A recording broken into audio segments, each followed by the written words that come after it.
The Zenith's crown had been marketed as the ultimate in interspecies luxury travel, which meant it possessed exactly the kind of overconfident engineering that made disasters both inevitable and spectacular. 40,000 passengers from 17 different worlds, all crammed into a kilometer-long tube of titanium and wishful thinking, hurtling through the Andromeda transit at speeds that would have impressed ancient gods and terrified modern physicists.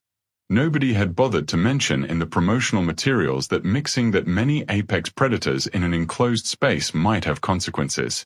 Deck 47 is sealed, announced Aria 9, the ship's artificial intelligence, with the kind of cheerful efficiency that suggested she hadn't quite grasped the severity of having 3 corpses decorating what used to be the premium shopping district. All passengers have been evacuated to emergency assembly zones.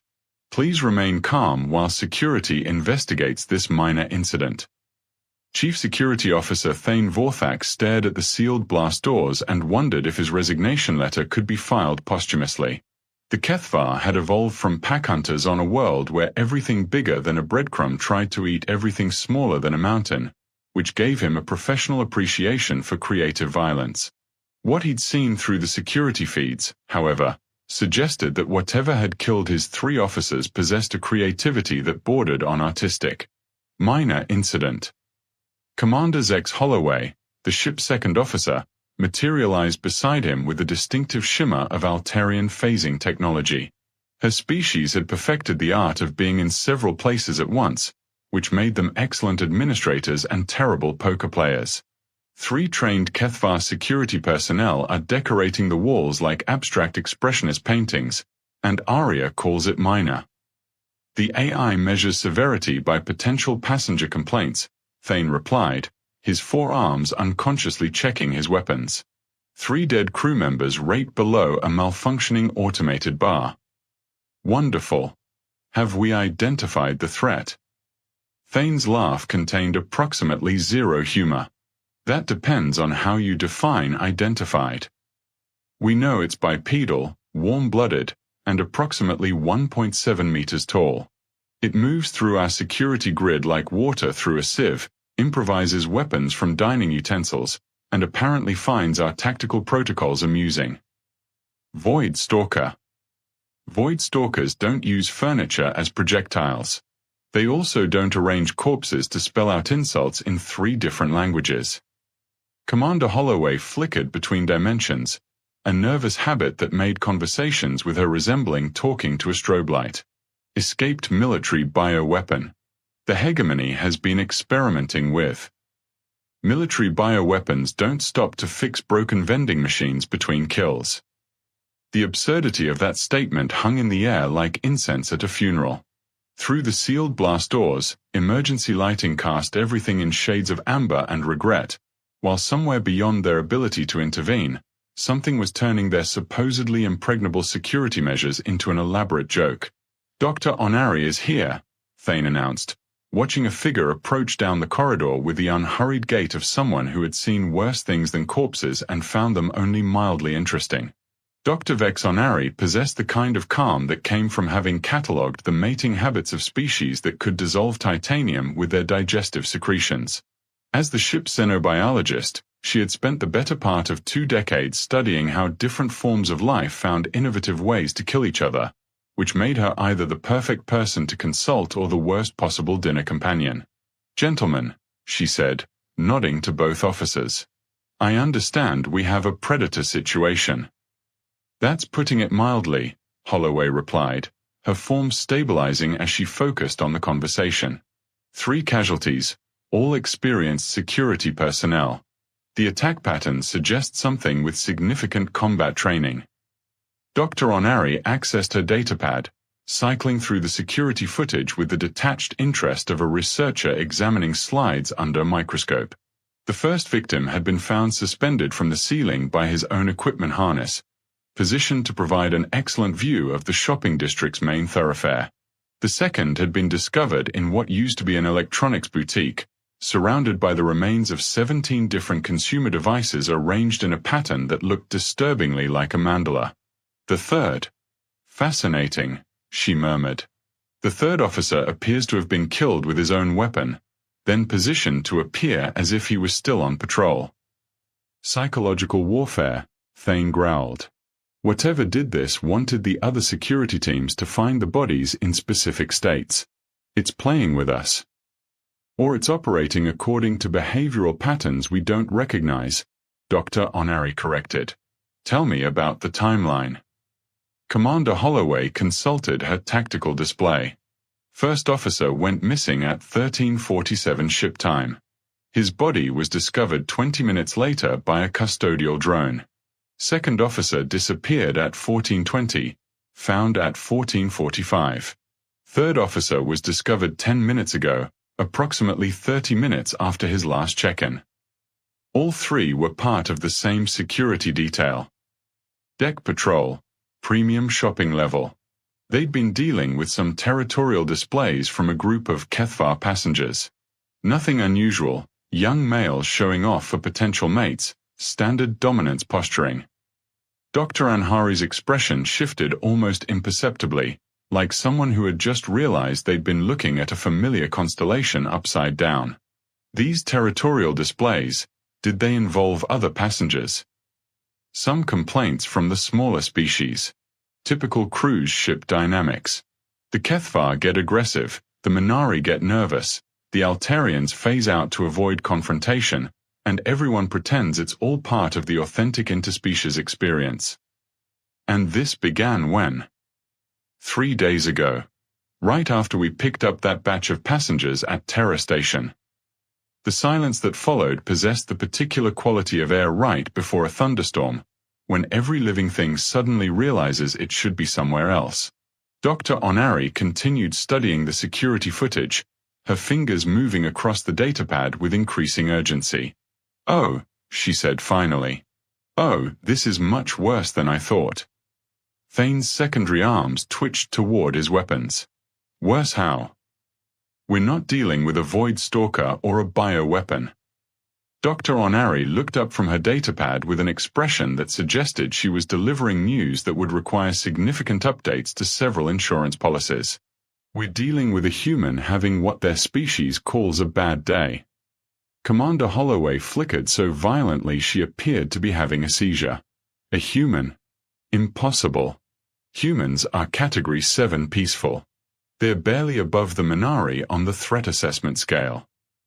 "That," Dr. Onari replied with the tone of someone explaining why fire was hot, "is because whoever wrote those assessments never bothered to read human mythology."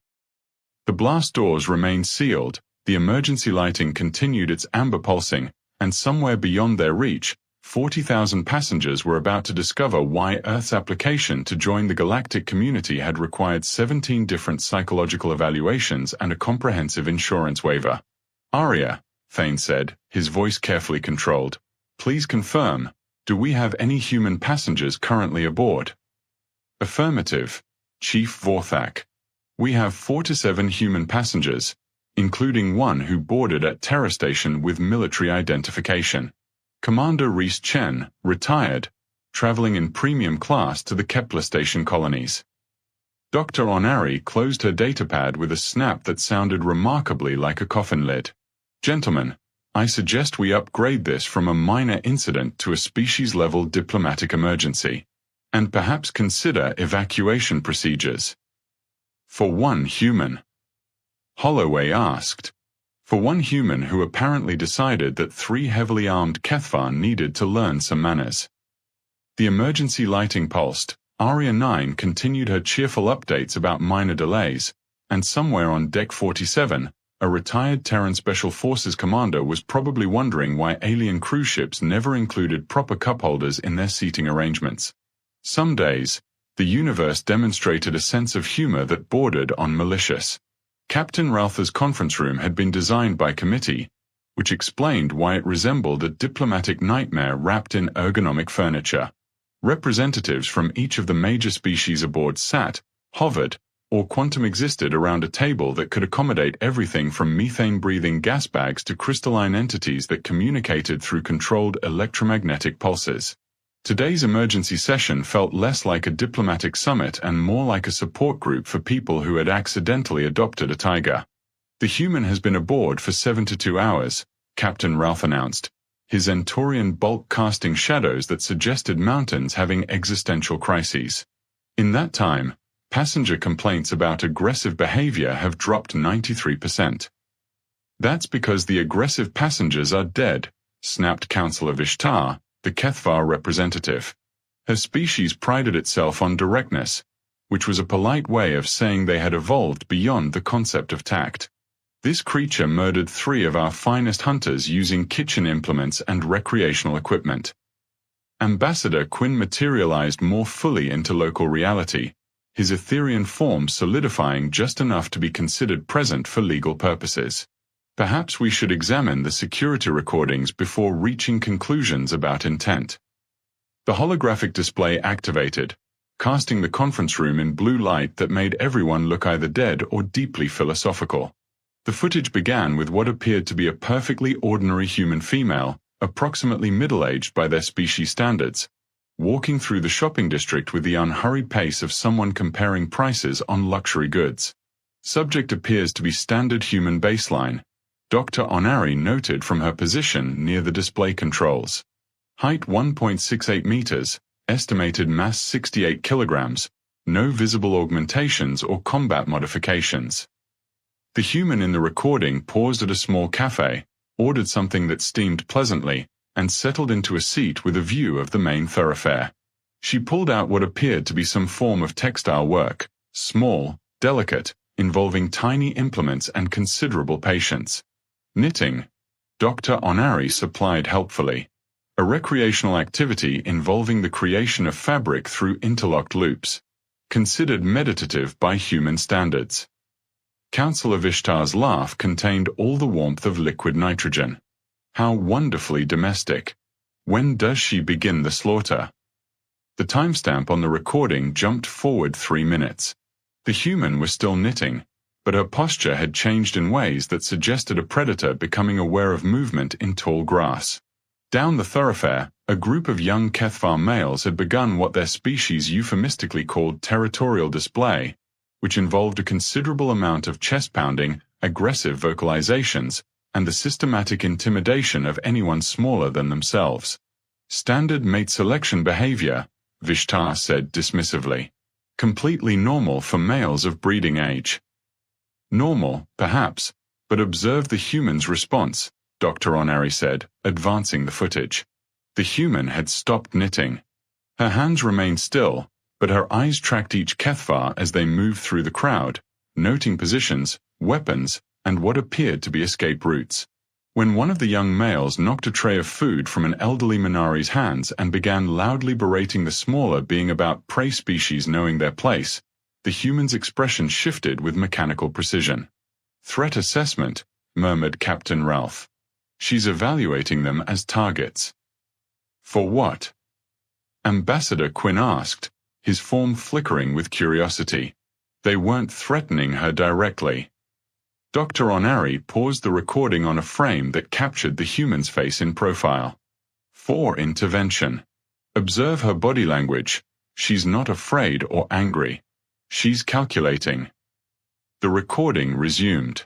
The human carefully folded her textile work, placed it in a small bag, and stood with the fluid grace of someone who had made a decision that would probably require explaining to authorities later.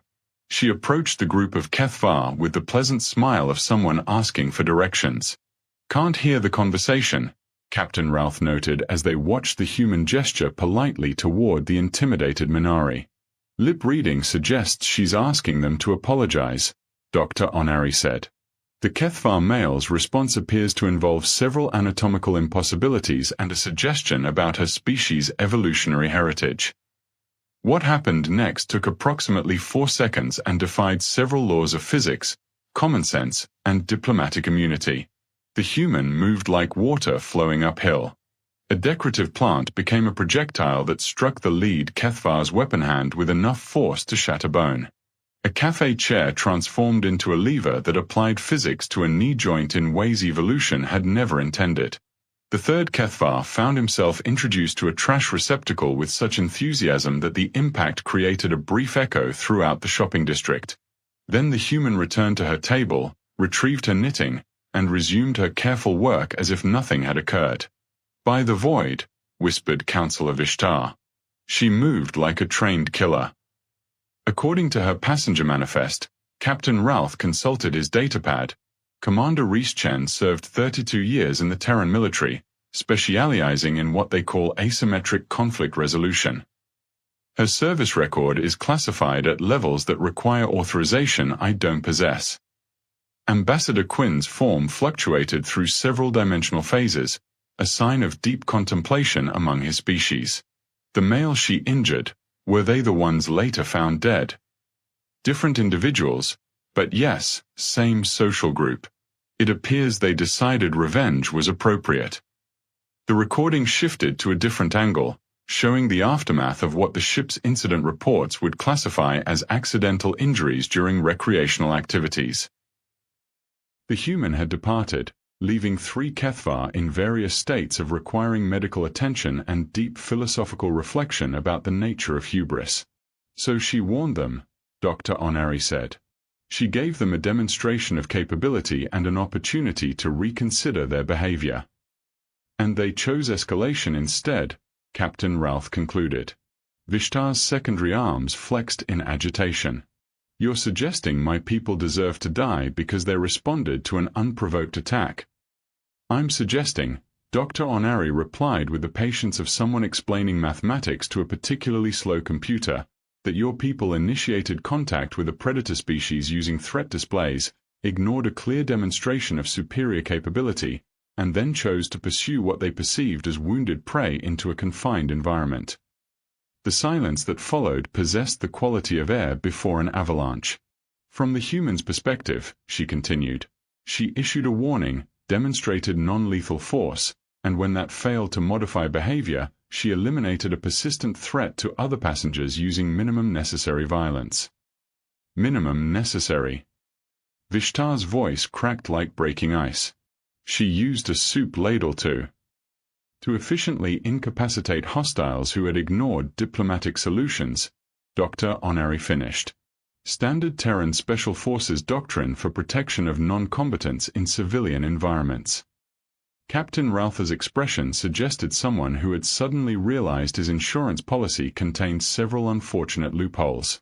"Are you telling me this human has been conducting military operations aboard my ship?" "I'm telling you she's been doing what humans call keeping the peace."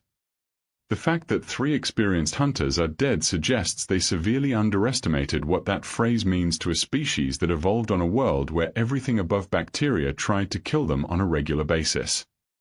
The holographic display flickered and went dark, leaving the assembled representatives in the kind of silence usually reserved for religious ceremonies or impending natural disasters. "So what do we do?" Captain Ralph asked finally. Dr. Onari smiled, and it contained all the warmth of a supernova viewed from a safe distance. "We pray she doesn't decide anyone else needs their behavior modified." The ship's arboretum occupied 3 full decks and had been designed by someone who believed that homesickness could be cured through aggressive horticulture. Plants from 4 to 7 different worlds created an ecosystem that existed in defiance of both botany and common sense, maintained by environmental systems that worked overtime to prevent the various flora from engaging in interspecies warfare. Dr. Onari found Commander Chen exactly where the thermal scanners had indicated, in the Earth section, tending to what appeared to be tomatoes with the focused attention of someone performing surgery. "Commander Chen," she called softly, her voice carrying just enough to be heard over the artificial brook that babbled through the garden center. The human looked up from her plants, and Dr. Onari experienced the peculiar sensation of being evaluated by something that had spent decades learning efficient ways to end conflicts. Chen's eyes held the kind of calm that came from having made peace with necessary violence, which was either reassuring or terrifying depending on your perspective. "Dr. Onari, isn't it?" Chen's voice carried the faint accent of someone who had learned Galactic Standard as a third language. "The xenobiologist. I read your paper on Altarian phase state reproduction. Fascinating work." The casual acknowledgement of her professional credentials while standing 3 meters from what used to be a Kethvar hunting party created a conversational dynamic that defied several diplomatic protocols. "Thank you. I wanted to discuss your recent gardening activities. Chen smiled, and the expression transformed her face from potentially dangerous to remarkably grandmotherly. The tomatoes needed attention. Amazing how similar care requirements are across different worlds: adequate water, proper nutrients, removal of pests. The emphasis on that last point hung in the recycled air like a challenge to the laws of physics. The ship's administration is concerned about the methods you've chosen for pest removal. Are they? Chen returned to her plants, her hands moving with practiced efficiency among the leaves. Strange. I would have thought they'd be pleased with the results. Complaint reports are down, passenger satisfaction is up, and the remaining pest population has learned to modify their territorial behaviors. Dr. Onari noticed, with the sort of professional interest that came from studying predatory species, that Chen had positioned herself with clear sightlines to all three entrances to this section of the arboretum. The woman was having a pleasant conversation about horticulture while maintaining tactical awareness that would have impressed a military strategist. The HFY representative is demanding justice for her fallen hunters. Chen's laugh contained genuine amusement. Justice? They were terrorizing passengers half their size for sport. When I suggested they reconsider their hobby, they decided to teach the weak human about proper respect for apex predators. She gestured toward a patch of disturbed earth where something had recently been buried with considerable care. They learned. The implication that three experienced warriors had been converted into fertilizer with what appeared to be minimal effort created the sort of cognitive dissonance that made Dr. Onari grateful for her extensive training in dealing with species that defied conventional understanding. May I ask why you chose to intervene? The HFY weren't directly threatening you. Chen paused in her work, her expression shifting to something that suggested a teacher explaining elementary concepts to a particularly slow student. Doctor, do you have children? My species reproduces through spore distribution, so the concept is somewhat. Grandchildren, then. Young ones who depend on adults to keep them safe. Dr. Onari nodded slowly, beginning to understand where this conversation was heading and finding herself deeply uncomfortable with the destination. I was traveling to visit my daughter and her family on Kepler Station. Haven't seen my granddaughter since she was born. Military service kept me occupied for 3 decades. Chen's voice carried the weariness of someone who had missed too many important moments for duty. This cruise was supposed to be relaxing. Quality time in a safe environment before meeting the newest member of my family. The word safe carried implications that made Dr. Onari reassess several assumptions about human psychology. When I saw those young HFY terrorizing other passengers, elderly beings, families with small ones, people just trying to enjoy their vacation, I did what any reasonable person would do. You gave them a warning. I gave them a choice. They could behave like civilized beings, or they could discover why Terran Special Forces has a 97% mission success rate in asymmetric engagements. The casual mention of military statistics while pruning tomatoes created a juxtaposition that would have been comedic if not for the 3 fresh graves hidden among the decorative plantings. The ship's captain is considering various options for resolving this situation. Chen's hands stilled among the plants. Is he now? And what options might those be? Before Dr. Onari could respond, the Arboretum's main entrance chimed with the distinctive harmony that announced incoming visitors. 3 HFY males entered with the swagger of predators who had convinced themselves they were hunting wounded prey, their weapons openly displayed in violation of at least 6 ship regulations. Commander Chen, the lead hunter announced, his voice carrying the authority of someone who had never encountered anything capable of disagreeing with him permanently. You will answer for the murder of our pack brothers. Dr. Onari watched Chen's transformation with the fascination of a researcher witnessing evolution in real time. The grandmother tending plants disappeared, replaced by something that had spent 32 years learning creative applications for violence in the name of protecting the innocent. Will I? Chen asked, her voice carrying the kind of pleasant curiosity usually reserved for discussions about weather patterns. The HFY spread out in what they clearly believed was a tactical formation, their weapons trained on a human who appeared to be giving them her complete, undivided attention. Dr. Onari found herself caught between academic interest in observing apex predator behavior and the practical concern that she was about to become collateral damage in a conflict between species that had very different definitions of proportional response. You killed Thexvar, Coltan, and Veshmore. Our honor demands blood payment. Chen nodded thoughtfully, as if considering a reasonable request for gardening advice. Your honor. Yes, I can see how that would be important to you. Unfortunately, your pack brothers made the error of attempting to hunt something that had already demonstrated superior capabilities. I gave them every opportunity to reconsider their life choices. You ambushed trained warriors. I eliminated persistent threats using available resources. The fact that a soup ladle proved more effective than your military training suggests your educational system might need revision.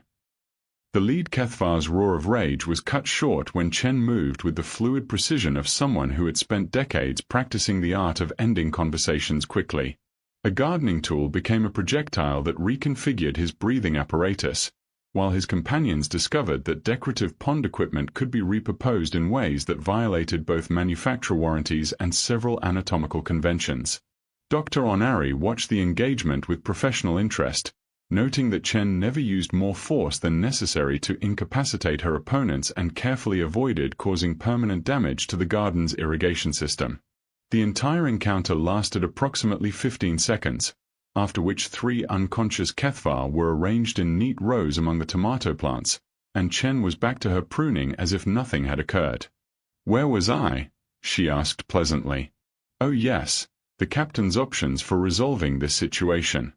I do hope he chooses wisely. I'd hate for anything to interfere with my travel plans." Dr. Onari realized she was witnessing something that would require significant updates to several xenological databases, beginning with the section on human behavioral patterns under stress. "Commander, may I ask what you consider an acceptable resolution to this situation?" Chen smiled, and the expression suggested someone who had given considerable thought to the question. "I'd like to finish my journey in peace, visit my family, and meet my granddaughter without any further interruptions from beings who mistake civility for weakness." She gestured toward the unconscious Kethvar with a gardening tool that had recently been used for purposes its manufacturer had never intended. "As for these 3, they'll wake up in a few hours with splitting headaches and hopefully some perspective on the wisdom of challenging armed military veterans to physical confrontations." The artificial brook continued its peaceful babbling. The environmental systems maintained their careful balance of atmospheric conditions, and somewhere in the ship's administrative levels, several beings were about to discover that diplomatic incidents involving retired Terran special forces required a very different approach than standard passenger complaints. Dr. Onari looked at Commander Chen, grandmother, veteran, and apparently part-time landscape architect, and realized that the universe's sense of humor was far more sophisticated than she had previously imagined. The emergency tribunal convened in what had previously been the ship's main ballroom, a space designed for celebrating the peaceful coexistence of different species through interpretive dance and overpriced cocktails. Today it resembled a courtroom designed by committee, which was to say it looked like organized chaos with pretensions to legal authority.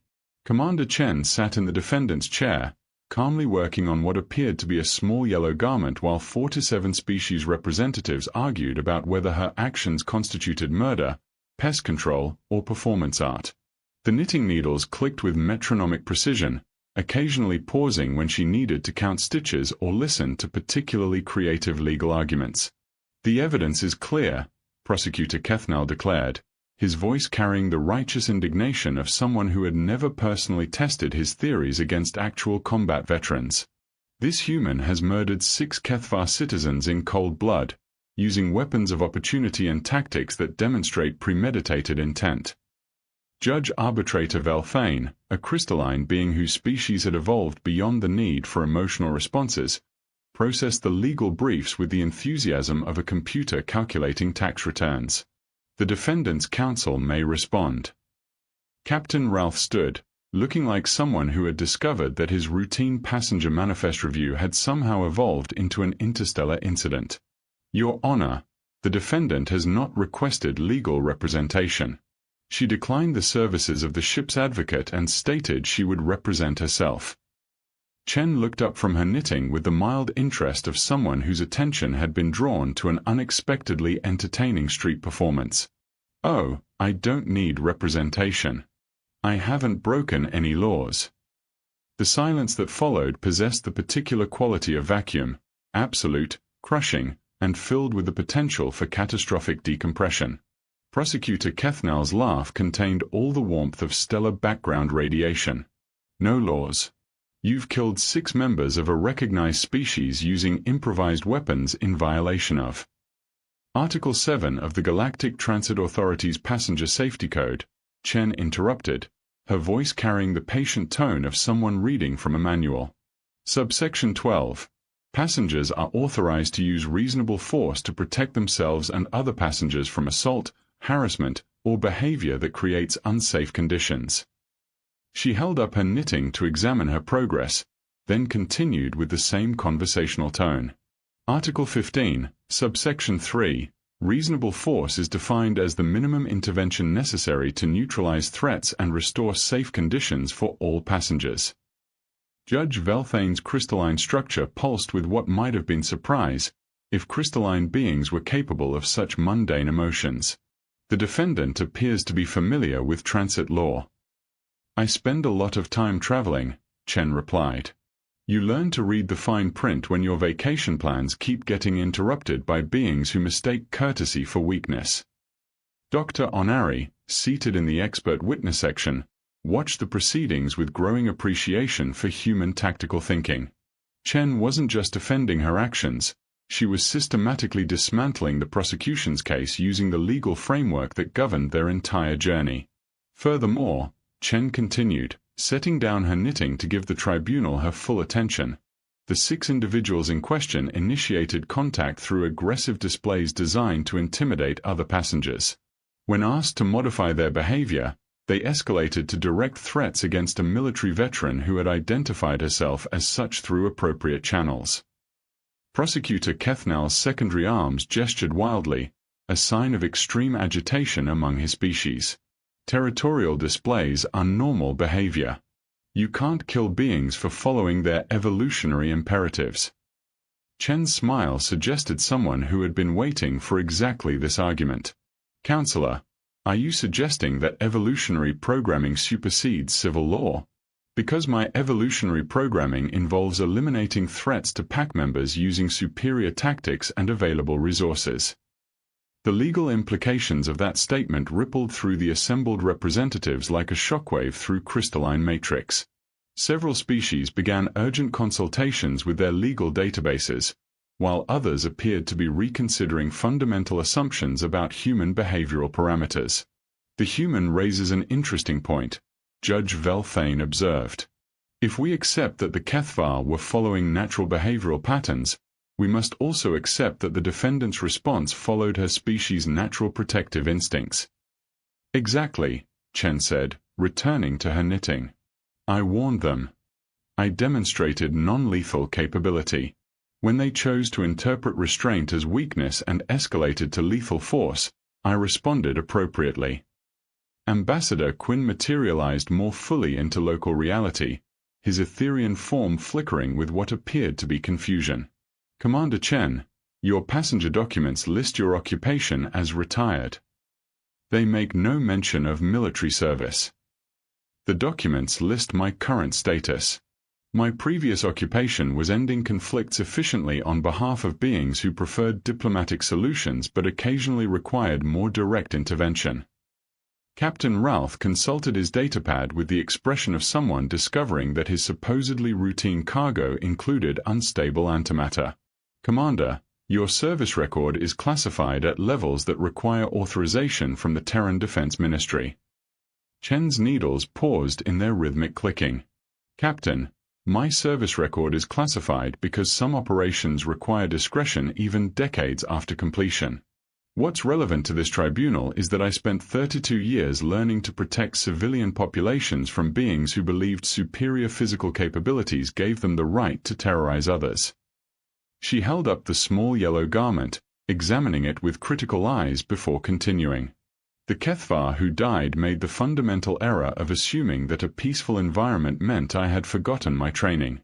They treated a family cruise ship like their personal hunting preserve and discovered that some prey fights back. Dr. Onari stood, requesting permission to address the tribunal. Your Honor, I've studied Commander Chen's actions from a xenobiological perspective. Her behavior patterns are consistent with human protective responses to perceived threats against what they term pack members, in this case, other passengers. And your professional assessment.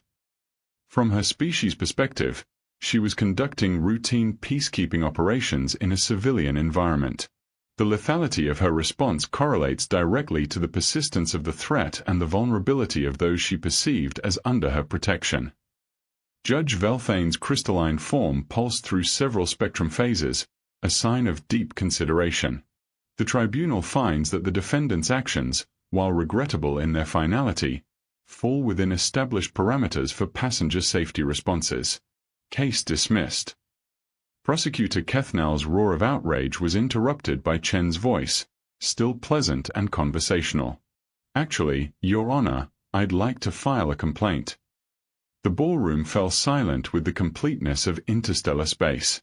The cruise line's promotional materials advertised this journey as family-friendly and completely safe. I booked passage specifically because I wanted a peaceful journey to meet my granddaughter. Chen held up her knitting, a tiny sweater decorated with what appeared to be small spaceships. Instead, I spent 3 days dealing with aggressive territorial displays that made other passengers afraid to leave their cabins. Captain Raltha's expression suggested someone who had just realized that his insurance premiums were about to require their own insurance premiums. Commander, what sort of resolution would you consider appropriate? Chen smiled, and the expression contained all the dangerous warmth of a star going supernova. A transfer to a human passenger vessel at the next port, a full refund of my cruise fare, and perhaps some revisions to your promotional materials. Family-friendly should probably come with disclaimers about which families are welcome and which are expected to provide their own security services. She stood, gathering her knitting supplies with the efficient movements of someone who had made her point and was ready to move on. Oh, and Captain, you might want to review your passenger screening procedures. Some beings book passage on family cruises because they're looking for soft targets. Others book passage because their grandmother's trying to visit family without having to file incident reports. Commander Chen walked toward the ballroom exit, pausing at the threshold to address the assembled representatives one final time. The next time someone books passage on a completely safe family cruise, you might want to consider whether your definition of safety matches theirs. Some species consider aggressive territorial displays part of the authentic travel experience. Others consider them target identification exercises. The doors closed behind her with the soft whisper of properly maintained mechanical systems, leaving 4 to 7 species representatives to contemplate the difference between theoretical peace and practical security. Dr. Onari remained in her seat, watching the various delegates file out while considering her observations for the report she would need to file with the Xenological Survey Commission. The incident had revealed something important about human behavioral patterns that would require significant updates to their threat assessment databases. Humans, it appeared, were not the peaceful Category 7 species everyone had assumed. They were Category 7 because they chose to be peaceful, which was an entirely different and considerably more dangerous classification. Outside the ballroom's windows, the stars continued their eternal dance through the cosmos, indifferent to the small dramas played out by traveling beings who had learned that the universe's most dangerous predators were often the ones who seemed most interested in knitting tiny sweaters for their grandchildren.